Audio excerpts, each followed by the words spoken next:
Welcome to Skill Practice. In this tutorial, we are going to show how to use keyboard language. So let's go to the practice. Idan ya kasance kana so ka canza keyboard language ɗinka, za mu zo a nan wurin zaka zo ka shiga, muna da wani option a nan wurin da za ku iya gani. Za ku ga a nan wurin muna da wani option ya sa ENG. So za ka zo ka clicking akan shi. A nan wurin za ku ga muna da English United States, English United Kingdom, and Arabic Saudi Arabia. So a nan wurin muna amfani da English United States ne kamar yadda za ku gani. So idan ya kasance kana son United Kingdom ne, za ka zo ka zaɓe shi. Misali a ce nan wurin za mu rubuta Mansur. So wannan shine. Sannan idan ya kasance kana son Arabic ne, za ka zo ka shiga the same process. Sai ka danna, sai ka zo ka rubuta a nan wurin, za ka zo ka rubuta Mansur.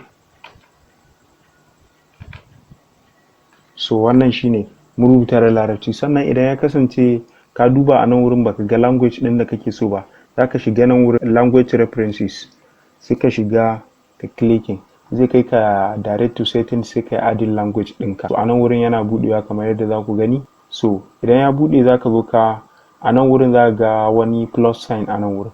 Gefe an sa add prepared language. So za ka clicking akan shi kamar haka. Idan kai clicking za ga wani option ya nuna ma haka. Wannan muna da Afrikaans, if, and a nan wurin ta kasa za ga muna da Arabiyatul Jazair, sannan muna da Arabiyatul Bahrain, Arabiyatul Misr, Arabiyatul Iraq. So ga dai sunan kamar haka.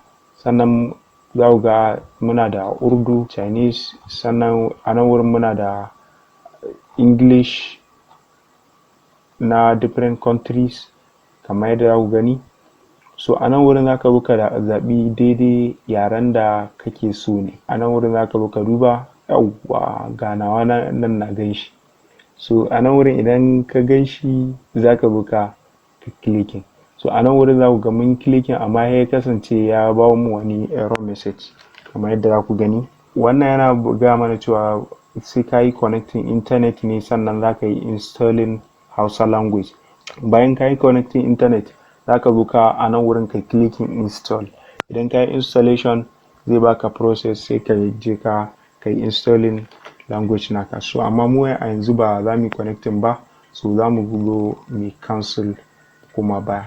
So wannan shine a takaice. Sannan kuma idan ya kasance baka ga wannan option din ba gaba daya, kana so ka nemo shi, za ka zo ka shiga start menu, sai kai searching keyboard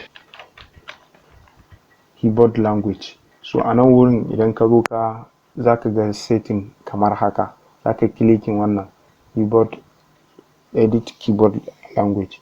So a nan wurin za ku ga ya kawo mu the same process ne wanda muka fita.